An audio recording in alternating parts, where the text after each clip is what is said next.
Hi, my name is Alka Bhakta, and I'm a licensed clinical social worker with the LA County Department of Mental Health, and I'm also a program manager with the department. Here next to me I have Dr. Eram Baig. She's a psychiatrist with the LA County Department of Mental Health, and we're here to talk about the South Asian community and how we deal with depression. What we would like to start off with is to discuss a little bit about the symptoms and what to look for when someone is suffering from depression. Common signs that we see are people that may be oversleeping, overeating, difficulty concentrating. In our TAY population, specifically, that's what we call transition age youth. That's our 16 to 25-year-olds. There may be more irritability, easy outbursts that come out. And so there's different signs that you could see that are coming through when we're looking at depression. One of the symptoms that is most concerning for us is thoughts of suicide. When someone's suffering from depression, oftentimes they think about suicide and they think that's their only way out. In our South Asian community, we tend to shy away from talking about suicide. It's very important for us to reach out to our community and break that stigma and have that discussion and say, hey, you look like you need help. Do you have thoughts of hurting yourself? Do you have thoughts of killing yourself? These are things that we need to talk to our loved ones about, and more importantly, recognize it in ourselves. If we're starting to see those signs in somebody we love or in ourselves, this is an opportunity and a cry for help. If we don't nip that sooner than later, then we end up losing our loved ones. Dr. Baig and I have had an extensive opportunity to work with the South Asian community at our clinic, and oftentimes we see different things presenting themselves. I know Dr. Baig could touch on the medical portion of it. In my clinic, when I see South Asian patients, they basically complaints like headaches, stomach aches, pain all over the body. And for these symptoms, they have been seen by their primary care physician, family doctors. Sometimes they also have ER visits. An extensive workup has been done, or they have gotten treatment but they have not gotten better. So it is important to recognize that the depression can affect our body physically. Stress and over time, depressive symptoms can affect self-care, have problem with sleep, appetite. So it is important to recognize the symptoms of depression and get treatment earlier on. So when we're talking about symptoms of depression, oftentimes we find people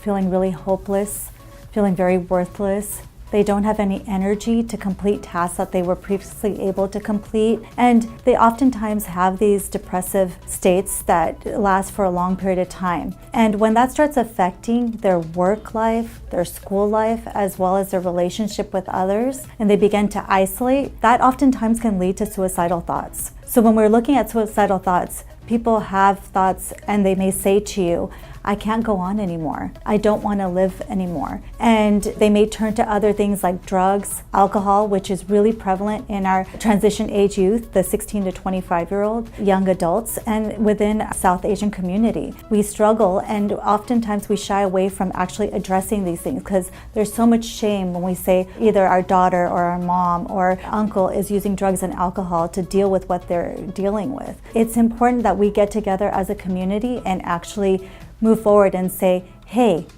let's talk about this. Are you feeling suicidal?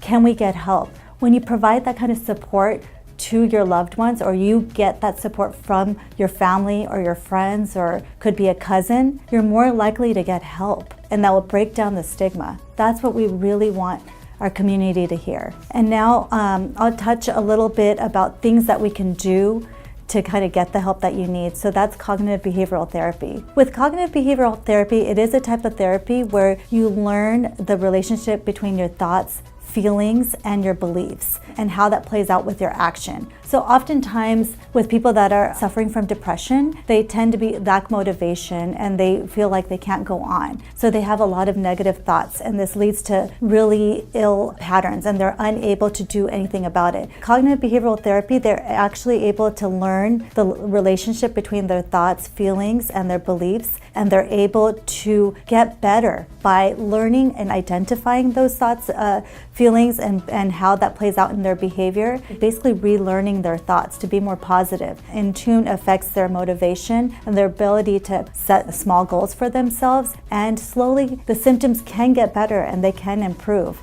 So now I'm going to have Dr. Baig talk about the medication options as well, which is usually the best combination to work on depression. The best combination is psychotherapy, talking to somebody, considering to take medications. The medications that we use to help patients with depression is called antidepressants. They work by normalizing the chemical imbalance in the brain. I'm really excited about these medications because these are once-a-day medication.